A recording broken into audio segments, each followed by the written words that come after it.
You're watching Mirror 7 News. Stay informed, stay ahead for more news. You know, it's easy to forget that even the funniest people carry deep, personal stories behind the laughs. Take Paul Merton, for instance. Most of us know him as the quick-witted panelist on Have I Got News for You? But recently, he's shared some incredibly personal experiences that really show a different side of him. Paul's life hasn't always been the laughter-filled world we see on TV.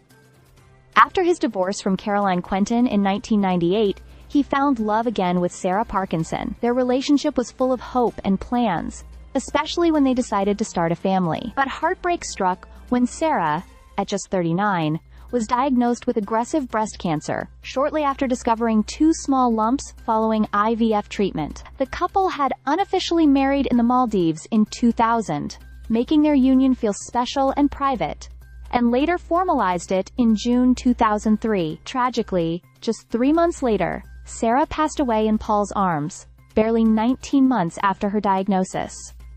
The grief that followed was unimaginable. Paul has spoken candidly about how he coped during that devastating period. Rather than isolating himself, he turned to the place where laughter lives, the Comedy Store in London. He didn't go on stage immediately. That wouldn't have felt right.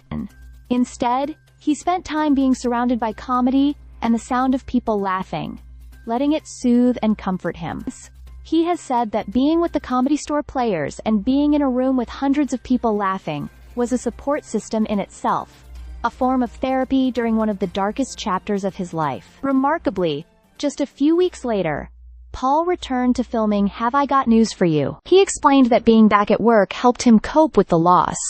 It prevented him from becoming trapped in endless mourning at home, which he knew would have been unbearable. Yet, even as he returned to the public eye, he admitted that those weeks following Sarah's death were truly awful, a mix of grief, longing, and learning to navigate life without the woman he loved. Life, however, has a way of surprising us.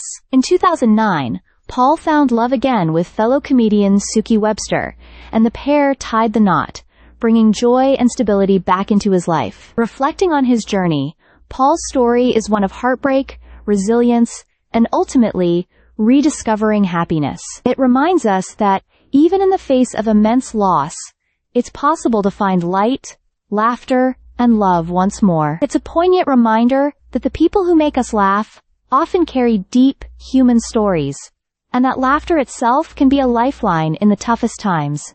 Stay subscribed for more videos.